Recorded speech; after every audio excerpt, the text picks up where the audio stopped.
बिहार पशु विज्ञान विश्वविद्यालय में पहली बार Bihar dairy and cattle expo का आयोजन किया जा रहा है। 21 से 23 दिसंबर तक चलने वाले इस कार्यक्रम के द्वारा बिहार के उन तमाम पशुपालकों को डेयरी से जुड़े हुए तमाम जानकारियां दी जाएंगी, जिससे वो अपने आय में किस तरह से वृद्धि कर सकें और साथ ही साथ वैसे पशुपालकों को पुरस्कार से भी पुरस्कृत किया जाएगा जिनका जो पशु है सबसे अधिक दूध देती है, चाहे वो संकर नस्ल में हो या देसी नस्ल में हो। आप मेरे पीछे देख रहे होंगे तो इसमें पूरी जानकारी दी गई है इस एक्सपो को लेके, और 21 से 23 दिसंबर के बीच में ये आयोजन किया जाना है। आप देख सकते हैं लिखा हुआ है कि प्रतियोगिता में 2 श्रेणियां विदेशी एवं क्रॉस ब्रीड गाय तथा देसी गाय, और सबके लिए एक अलग अलग पुरस्कार निर्धारित किया गया है। इस कार्यक्रम को लेके विश्वविद्यालय के कुलपति ने क्या कुछ कहा, आप भी सुनिए। देखिए, हमारे पशु विज्ञान विश्वविद्यालय के लिए किसानों से जुड़ना बहुत आवश्यक है और दूसरे स्टेक होल्डर्स से भी जुड़ना उतना ही महत्वपूर्ण है, चाहे वो अपने छोटे उद्योग का काम कर रहे हों, उद्यमी हों, दूध सप्लाई करने वाले हों, प्रोडक्ट बनाने वाले हों, दवाइयों में डील करने वाले हों, या हेल्थ का काम करने वाले हों, यानी कि वेटनरी डॉक्टर्स। तो इनको जुड़ने के लिए हम गांव में भी जाते हैं, किसानों से जुड़ते हैं, वहाँ के हेल्थ कैंप लगाते हैं,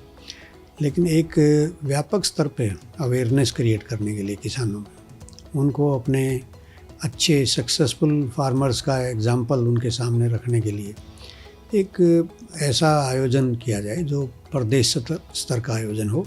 और जिसमें विभिन्न स्थानों से प्रदेश के अच्छे अच्छे दुधारू जानवर भी आएँ और उनका कंपटीशन भी कराया जाए, जिससे कि हमारे किसान भाई बहुत प्रोत्साहित होकर के जाएं। साथ साथ जो कंपनियां हैं इसमें डील करती,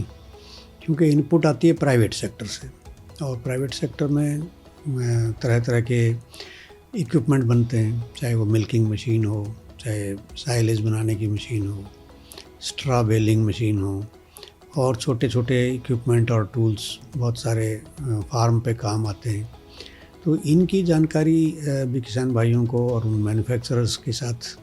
बातचीत करके उनकी कीमत देखना, उनकी क्वालिटी देखना, अपने सामने उनका डेमोन्स्ट्रेशन देखना, और इसी तरह हेल्थ की जानकारी। तो ये एक्सपो और सेमिनार और कंपटीशन, यानी कि ब्रीड कंपटीशन है, मिल्क कंपटीशन है, साथ में इंडस्ट्री का एक्सपो है और सेमिनार है, साइंटिफिक सेमिनार। इसमें किसान भाई भी आएंगे, कॉरपोरेट कंपनियां अपने उत्पाद लेकर के आएंगी। हमारे साथ इसमें विभाग जुड़ा हुआ है, कॉम्फेड इसमें जुड़ा हुआ है, और हमारी यूनिवर्सिटी जुड़ी हुई है इसके साथ। इसी तरह से हमारे यहाँ एक सोसाइटी है जो साइंटिफिक सोसाइटी है, यानी कि society for promotion of companion and farm animals. तो ये मिल कर के हम लोग इस काम को कर रहे हैं, और इसका माननीय मुख्यमंत्री जी इसका उद्घाटन करता होंगे 21 दिसंबर को, और किसानों को अच्छे इनाम भी दिए जाएंगे और सर्टिफिकेट दिए जाएंगे उनके जो भी चैम्पियन एनिमल्स आएंगे। तो सर्टिफाइड मिल्क यील्ड होने से जो विश्वसनीयता बढ़ती है, उससे किसानों को बहुत लाभ होता है। अगर मैं एक अपनी गाय बेचता हूँ या उसकी बाछी और उसके आगे प्रोजनी को बेचता हूँ, और मदर का सर्टिफिकेट अगर मेरे पास है, सरकार का दिया हुआ कि इसका दूध नापा गया, सरकारी सिस्टम में गवर्नमेंट की तरफ से उसकी गारंटी ली गई, तो अपने आप में उस किसान के लिए एक बहुत बड़ा मूल्यवर्धन का काम होता है। उसमें उसका कॉन्फिडेंस भी बढ़ता है, उसका इंटरेस्ट भी बढ़ता है। तो हम ये यील्ड सर्टिफिकेशन का काम इसके द्वारा करेंगे, तथा हमें भी किसान भाइयों से रूबरू होने का अवसर मिलेगा कि उनकी समस्याएं क्या हैं, वो लोग क्या जानना चाहते हैं और ज़्यादा, या उनको किस तरह से जो यूनिट्स लगा रहे हैं, डेयरी यूनिट्स, चाहे वो प्रोडक्शन से रिलेटेड हो, चाहे वो प्रोसेसिंग से रिलेटेड हो, उसमें उनको कहाँ कहाँ हैंड होल्डिंग चाहिए, कहाँ तकनीकी सहायता उनको चाहिए। तो मैं समझता हूँ कि ये आयोजन काफ़ी लाभदायक सिद्ध होगा हमारी डेयरी उद्योग के लिए, हमारे किसान भाइयों के लिए, और जो मिडल मैन हैं, जो इसमें ट्रेडर हैं, उनके लिए भी ये इक्वली लाभकारी होगा। सर ये क्या पहली बार इस तरह का बहुत बिहार में पहला इस तरह का आयोजन हो रहा है किस तरह से विश्वविद्यालय नहीं बस कर देते हैं। हाँ, आपने कहा ये पहली बार कर रहे हैं हम छोटे शो करते थे, शुरू से करते आ रहे हैं। व्यापक स्तर पे हमने नहीं किया है या एक्सपो हमने कभी यहाँ यूनिवर्सिटी में नहीं किया है, लेकिन आज की ये इंडस्ट्री का चलन है। इसमें जब तक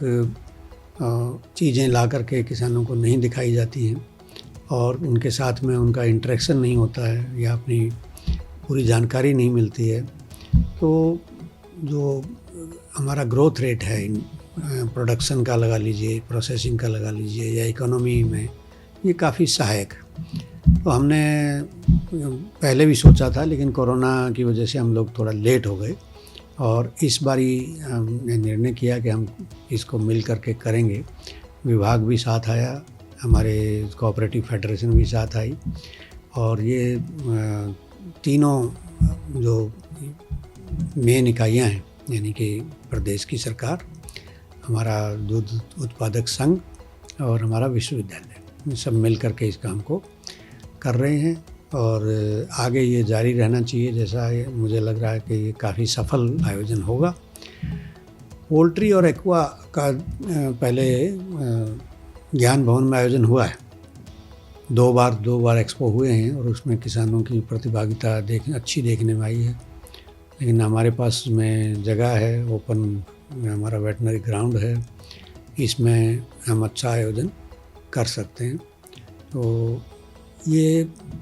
मैं कहूँगा कि दूसरे विश्वविद्यालय भी इस दिशा में सोच रहे हैं और कुछ जगहों पे आयोजन हुए भी हैं, लेकिन अक्सर एक मेले के रूप में, किसान मेले के रूप में ही आयोजन किया जाता है, जिसको हम बढ़ा करके इसका लेवल थोड़ा और ऊपर ले गए हैं और इसको एक एक्सपो के रूप में ऑर्गेनाइज कर रहे हैं। अगर ये वीडियो आपको पसंद आया है तो इसे लाइक ज़रूर करें। अगर चैनल अभी तक सब्सक्राइब नहीं किया है तो कर लें और नोटिफिकेशन पाने के लिए बेल आइकन भी दबा दें।